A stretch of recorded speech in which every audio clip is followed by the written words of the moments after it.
Assalamualaikum dan salam sejahtera. Saya Lukman Haris. Anda sedang menonton Agenda Awani. Baik, kita sudah mendapat gambaran awal berkenaan dengan bagaimana pentadbiran ini mungkin akan berjalan untuk 5 tahun akan datang.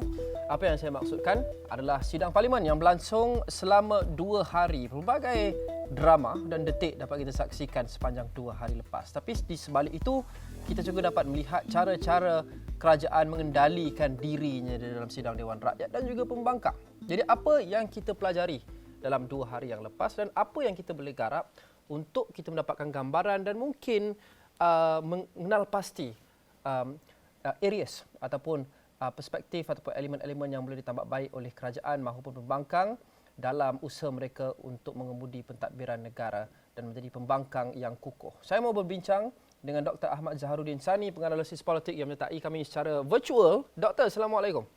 Waalaikumsalam warahmatullahi wabarakatuh. Baik, Doktor. Alhamdulillah, 2 hari pertama sidang Dewan Rakyat, apa penilaian dan juga pembacaan doktor terhadap 2 hari yang kebelakang ini?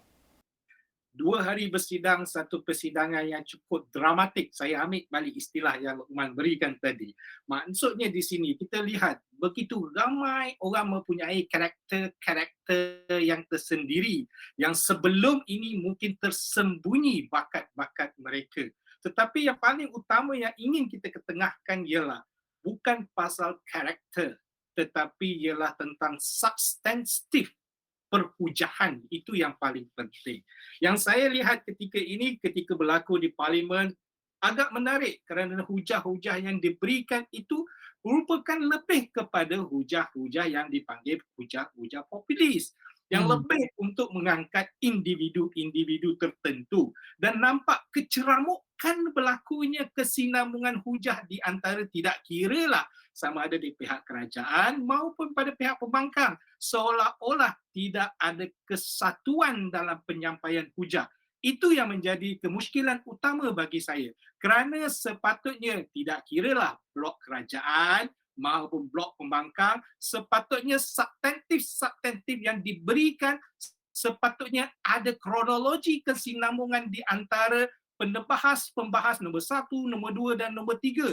Dan bukannya berulang-ulang kali menyatakan dalam nada yang sama, isi yang sama dan ke arah yang orang kalau diistilahkan dalam bahasa Inggeris, why we need to reinvent the wheel. Kenapa kita harus mencipta kembali roda tersebut sedangkan roda itu sudah tercipta?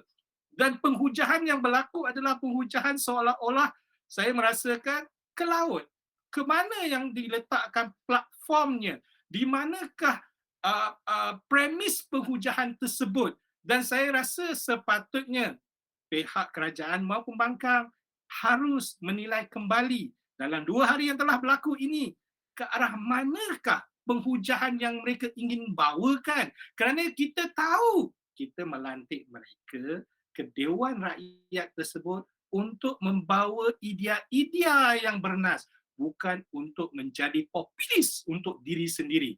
Jadi saya mengharapkan akan datang para ahli-ahli parlimen ini lebih bersedia, lebih memerlukan kepada bantuan-bantuan data-data, maklumat-maklumat yang terperinci dan tepat. Bukan mencari maklumat-maklumat sampingan yang menyebabkan berlakunya informasi yang salah yang diberikan, yang menyebabkan akhirnya martabat ahli parlimen itu sendiri dipandang picisan oleh rakyat. Maka kita nakkan martabat ini diangkat, maka perbaikilah. Kita akan ada lagi persidangan-persidangan akan datang ya Luqman. Kita harap mereka dapat mengangkat martabat seorang ahli parlimen yang berwibawa, berwawasan, tahu untuk mewakili rakyat dan berhujah dengan substantif yang tepat.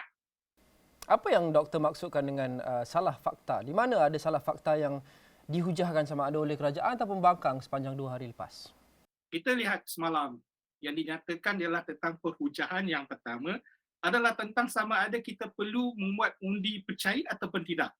Itu premis yang telah diletakkan. So sepatutnya perbahasan adalah perlu oleh pihak kerajaan, tidak perlu bagi pihak pembangkang. Itu sepatutnya pembawakan. Tapi apa yang terjadi akhirnya dia menjadi perdebatan tentang istilah, perdebatan tentang terminologi.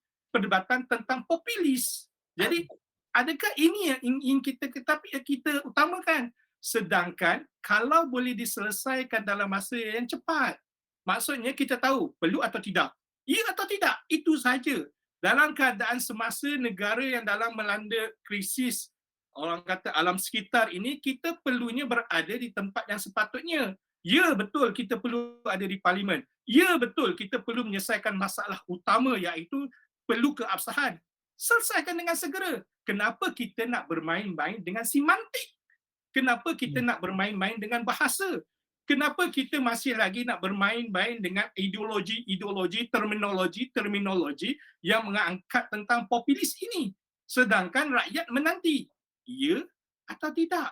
Bukannya rakyat nak mendengar bahawasanya, oh istilah ni tak betul. Oh istilah ni pun tak betul. Oh sepatutnya tidak berlaku MOU. Oh sepatutnya berlaku SD. Benda ini bukan yang nak diperdebatkan. Yang kita ingin perdebatkan ialah ya atau tidak? Perlu ada absah atau tidak? Cukup.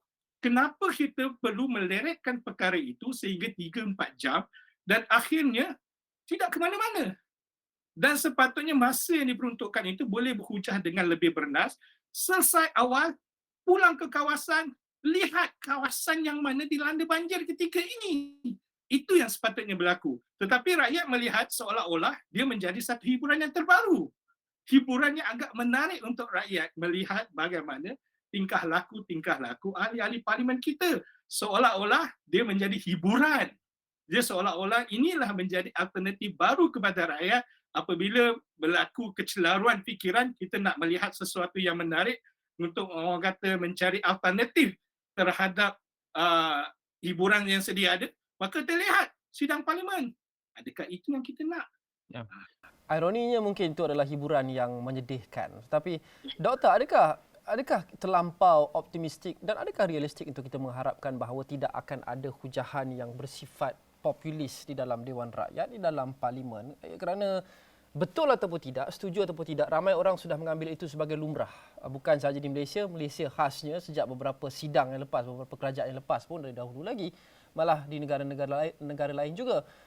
Sasaran yang kita ingin kecapi adalah perbahasan dalam parlimen itu cukup matang dan berdasarkan substans dan fakta dan polisi yang tidak ada mengenai politik begitu banyak, tidak ada yang mengenai kontroversi atau drama. Tapi adakah pada penghujungnya agak tidak realistik untuk kita harapkan itu? Ya betul, pada masa yang sama mungkin bagi setengah orang mengatakan perlu juga adalah orang dibilang ahli-ahli parlimen yang nakal untuk menjadi keceriaan kepada parlimen tersebut. Tetapi kenakalan itu juga perlu ada hadnya. Kita juga perlu melihat kepada tempatnya. Adakah bersesuaian untuk kita bersifat nakal? Kadang-kadang kita melihat terlampau agresifnya perbahasan tersebut terjerit-jerit. Di manakah yang istilah yang kita gunakan sekarang ini, di manakah substantifnya? Di manakah perkara yang utama yang kita nak bicarakan? Saya menghormati, kalau kita lihat semalam, saya menghormati daripada pembahasan yang berlaku semalam, saya amat menghormati Datuk Seri Azlina Osman. Bagaimana beliau mengawal suasana dan memberikan substantif yang utama yang menyebabkan orang boleh jelas dan faham hala tuju kita. Apakah perbahasan yang nak diperdebatkan? Apakah perbahasan yang nak dibincangkan? Apakah kata tuntas yang kita nak capai? Ini yang sepatutnya berlaku. Maksudnya di sini bukanlah saya nak mengatakan tidak perlunya ada suara-suara nakal, kerana suara-suara nakal itu akan menghidupkan suasana. Tetapi bagi saya, kalau kita boleh menyelesaikan sesuatu isu itu dengan memberikan substantif yang tepat, menyebabkan orang lebih faham. Pada masa yang sama, kefahaman ini juga boleh menciptakan kepada kebersamaan kita di dalam parlimen tersebut. Dan akhirnya akan membawa kepada satu kata tuntas. Ini yang kita kenaki. Kita lihat apabila Datuk Seri Azlina Osman berbicara, akhirnya kita dapat satu ketuntasan yang agak menarik di ujungnya dan menyebabkan semua orang jelas ke mana arahnya. Saya memerlukan lebih ramai lagi ahli-ahli parlimen yang sebegini, tegas, bersubstantif. Pada masa yang sama, penjelasan yang diberikan itu adalah agak menarik, penjelasan yang agak tepat, penjelasan yang bukan sekadar orang atas-atas kayangan yang boleh faham, tetapi juga orang-orang biasa seperti saya juga boleh menikmati pandangan beliau tersebut. Ini yang kita kenaki. Ini yang kita rasa kadang-kadang ahli-ahli parlimen kita terlupa bahawasanya persidangan itu disiarkan secara langsung. Ini adalah zaman di mana zaman teknologi orang boleh dapat maklumat di ujung jari. Itu yang menarik. Itu menarik doktor. Mungkin ada juga yang berfikir dan mengandaikan bahawa setengah ahli parlimen oleh kerana mereka tahu ia disiarkan secara langsung, oleh kerana mereka tahu ada kamera, mereka berkelakuan sebegitu. Kerana ada setengah ahli parlimen belakang-belakang tabir mereka jauh lebih diplomatik. Malah di luar dewan mereka boleh minum teh tarik dengan sesiapa saja yang mereka maki-maki di dalam dewan, tetapi di luar boleh saja berjenaka dan sebagainya. Tapi bila ada kamera ke mereka, mereka sengaja bersifat lebih agresif untuk mungkin tak tahu, mungkin memperlihatkan kepada penyokong mereka, ya, saya sedang memperjuangkan apa yang penting pada anda, ideologi parti ke apa ke, disebabkan kamera itu mereka berkelakuan begitu. Adakah doktor merasakan ini hakikatnya? Ini hakikatnya. Saya setuju loh, kerana kita lihat pembawakan yang begini yang menyebabkan orang-orang di bawah seperti saya melihat, inilah sifat yang sepatutnya kita tunjukkan pada mereka yang mempunyai ideologi yang berbeza dengan kita. Kita harus menjadi seperti seorang yang tegas, kasar, mempertahankan pendirian kita. Pada masa yang sama, kamera tertutup ketika mereka minum bersama. Kamera tidak memfokuskan ketika mereka bergelak ketawa di dewan makan. Kamera tidak pernah mefokuskan ketika mereka bersalaman, bercium pipi dan sebagainya, kerana itulah gambaran hakikat yang sepatutnya berlaku. Maksud saya di sini, ya, kita boleh tidak bersetuju terhadap ideologi-ideologi yang diberikan oleh pihak lawan. Tetapi pada masa yang sama, boleh ataupun tidak, kita meraihkan perkara itu dengan secara terhormat. Maksudnya, selepas perbahasan, kehidupan kita adalah seperti biasa. Tetapi malangnya, apa yang terjadi di dewan itu, itulah yang dibawa oleh masyarakat di bawah. Itu yang menyebabkan masyarakat bertelagah, menyebabkan masyarakat tidak boleh menerima antara satu sama lain, menyebabkan masyarakat, kalau orang kata hari ini saya semayang di surau ini, saya tengok dia tu saya tak berkenan, saya bersemayang di tempat lain. Ini yang sepatutnya tidak terjadi. Tetapi pembawaan fokus pihak media juga perlu ditegur. Kerana adakah ini yang kita ingin paparkan di pandangan mata rakyat? Kalau yang kita nakkan adalah perbincangan secara ilmiah, berintegriti, diterima pandangan secara terhormat, pada masa yang sama kita juga mahukan apabila berselisih bahu antara kita dengan orang yang kita bertelingkah tadi, kita tetap boleh bersenyum. Boleh atau tidak? Saya tanya balik pada Luqman. Ya, kami tak boleh bercakap berkenaan dengan media bagi pihak media lain, tapi Ashraf Awani menyiarkan secara keseluruhan sidang Dewan Rakyat itu, termasuklah yang maki hamun, termasuk juga yang baik. Itu tugas kami dan itulah kandungannya yang ada, doktor, ya, dan kami tidak boleh mengubah. Saya hormat Awani. Ya, terima kasih. Tapi balik kepada topik yang kita bincangkan sebentar tadi. Jadi melihat kepada kesemua aspek, doktor, parlimen ini dengan tata lakunya, dengan apa yang diperdebatkannya, dengan perjalanan dan atur caranya, sepanjang walaupun hanya 2 hari, pada penghujungnya yang penting matlamat agungnya adalah parlimen ini perlu boleh bekerja demi rakyat. Tanpa kira mengambil kira ideologi politik, fahaman politik, itu kita tolak tepi. Tapi mereka patut boleh, bak kata orang, get the job done. Merangka polisi yang berkesan, efektif dalam semua segi, dalam semua keseluruhan aspek rakyat, daripada banjir ke kos sara hidup ke ekonomi yang agak mencabar selepas ini. Jadi melihat kepada apa yang kita lihat sejak 2 hari lepas, adakah doktor yakin parlimen kali ini, baik kerajaan maupun pembangkang, mampu get the job done? Mengapa atau mengapa tidak? Job can be done. Maksud saya di sini mudah saja. Pihak kerajaan kita lihat mempunyai angka yang cukup besar. Angka yang cukup besar ini membawa kepada keyakinan kepada mereka untuk mentadbir. Pada masa yang sama, mereka juga mempunyai pembangkang yang bagi saya cukup efektif. Mereka juga tahu memahami tentang salah selok belok tentang pentadbiran kerajaan. Maka ini akan menjadikan tentang semak dan imbang yang cukup baik. Pada masa yang sama, saya merasakan kita memerlukan memberi advokasi kepada wakil-wakil rakyat ini bahawasanya apabila mereka berada dalam parlimen, mereka tidak lagi mewakili parti, kerana di parlimen kita memanggil mereka dengan yang berhormat kawasan. Yang Berhormat kawasan Tambun misalnya, Yang Berhormat kawasan Larut misalnya. Kita tidak menyebut bahawasanya yang Berhormat Tambun daripada PKR, kita tidak sebut daripada yang Larut daripada Perikatan Nasional, kerana mereka itu ketika di parlimen adalah mewakili rakyat kawasan mereka.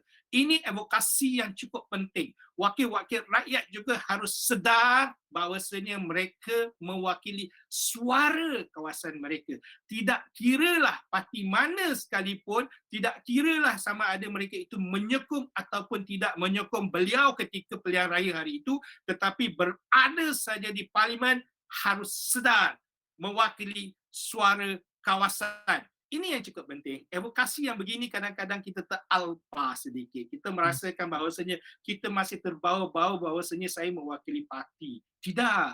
Jadi kalau kita boleh merasakan bahawasanya kita mengubah sikap, kita membawa bahawasanya suara keseluruhan kawasan, saya yakin, saya percaya perjalanan kehidupan rakyat selepas ini di bawah naungan parlimen kali ini akan berjalan lebih lancar. Kerana mereka semua sedar peranan matlamat mereka semua berada di parlimen. Itu yang cukup penting. Yang kedua, saya juga merasakan sembak dan imbang ini cukup penting kerana bukan sekadar pihak kerajaan yang mempunyai kuasa 2/3 ketika ini boleh mengutarakan apa saja pandangan dan dipersetujui. Semak dan imbang ini perlu bagi pihak pembangkang untuk memastikan bahawasanya ketelusan, integrisi tanpa ketirisan boleh dilaksanakan. Kerana 3 perkara ini kalau kita laksanakan, pastinya setiap sen, setiap nikmat yang ada di dalam negara ini boleh kita kongsi bersama dan kita akan dapat merasakan kehidupan kita akan jadi lebih baik daripada yang sebelumnya. Kita nakkan setiap hari kita mendoakan hari ini adalah hari yang terbaik daripada semalam. Kerana itu juga kita meminta kepada ahli-ahli parlimen juga untuk berkelakuan akan datang itu lebih baik daripada hari ini. Dan memikirkan bahawasanya rakyat yang mereka wakili itu tanpa kerpatian, tanpa kepayasan yang tertentu kepada mana-mana. Itu yang lebih penting loh.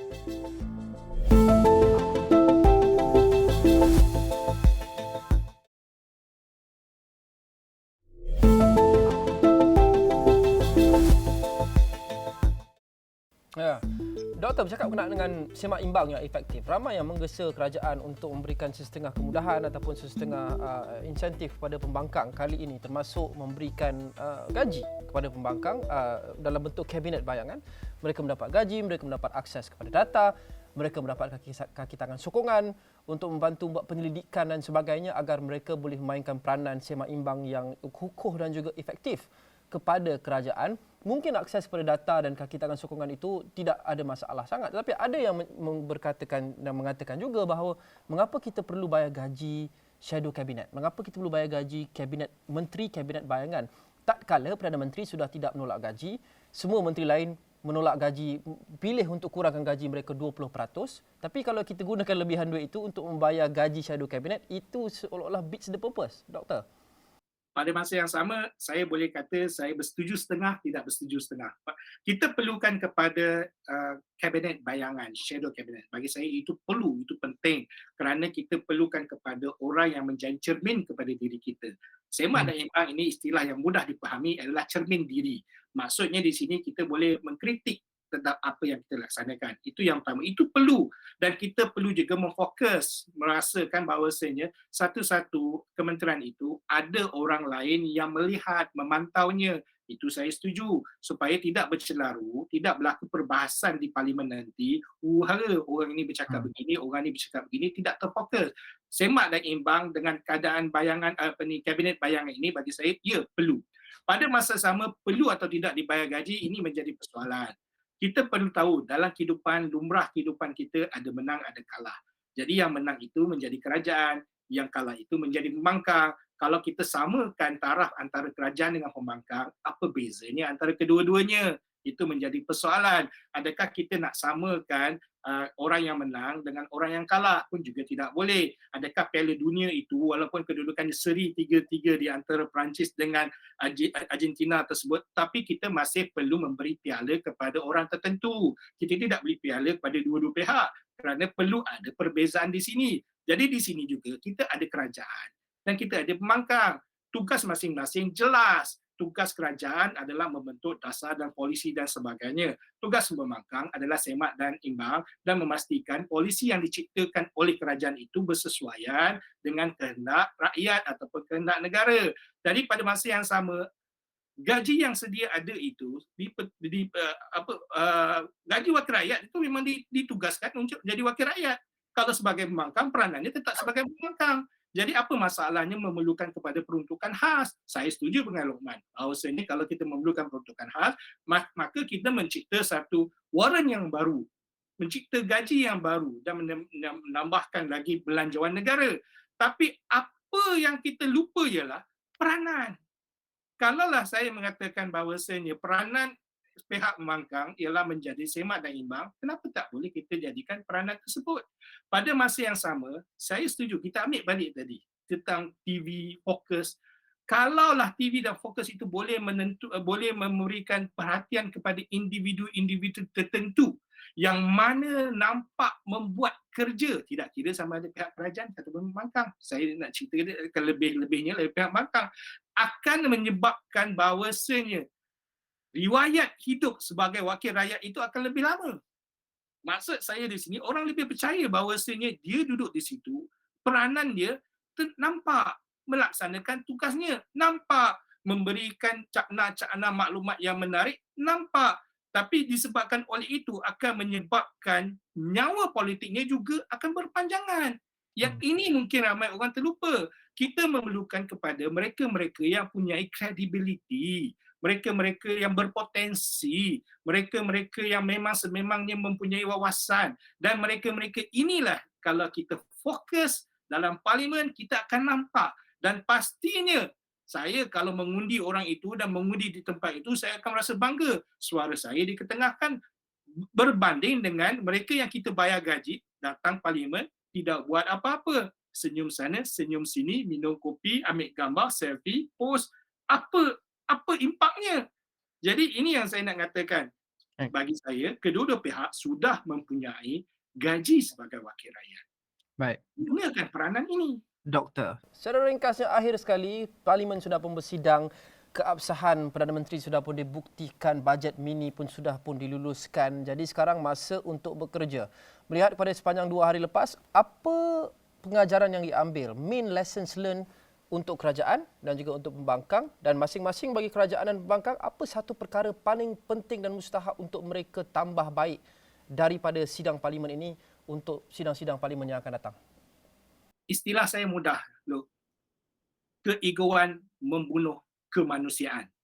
Kita perlu meletak ego kita ke tepi, kita perlu mengangkat martabat kemanusiaan kita. Kita perlu kepada politik yang lebih dinamik, yang lebih berintegriti. Kita tidak perlukan kepada politik yang mencermakan mana-mana individu ataupun mengaibkan mana-mana pihak. Kita memerlukan kepada suasana di mana kita nakkan berhujah, memberi maklumat yang lebih bernas, kita boleh bersama-sama berdiskusi supaya kita boleh membentuk polisi yang lebih dinamik untuk negara. Jadi yang kita perlukan sekarang, tolak tepi politik, kita sama-sama dalam parlimen, tujuan kita berada di parlimen untuk membina negara, kita binalah negara sama-sama. Jadilah negarawan yang dikenang, bukan menjadi seorang wakil rakyat yang kita akan berbual-bual selama-lamanya kedai kopi yang tidak memainkan peranannya dan akan menyebabkan negara tercerumus lagi dalam kancah politik yang orang kata politik picisan ini. Saya tak nak negara kita bermain politik lagi. Kita tahu ya, 2023 tahun yang begitu mencabar. Kita memerlukan kepada resolusi-resolusi yang lebih menarik untuk menjadikan negara kita ini lebih hebat daripada negara-negara lain. So inilah platformnya. Jadilah ahli-ahli parlimen yang berkredibiliti, hebat, dipandang, dihormati. Janganlah kita menjadi ahli-ahli parlimen yang sekadar mengejar populis yang tidak ke mana-mana dan tidak menyelesaikan apa-apa. Baik, terima kasih Dr. Ahmad Zaharuddin Sani, penganalisis politik, dan terima kasih kepada anda menonton agenda Awani. Sudah tentu kami di Astro Awani akan terus memantau kerajaan baru ini dari segi semua aspek dan kami akan bawakan kepada anda setiap hari di saluran 501 dan semua platform kami. Terima kasih kerana menonton. Assalamualaikum dan salam hormat.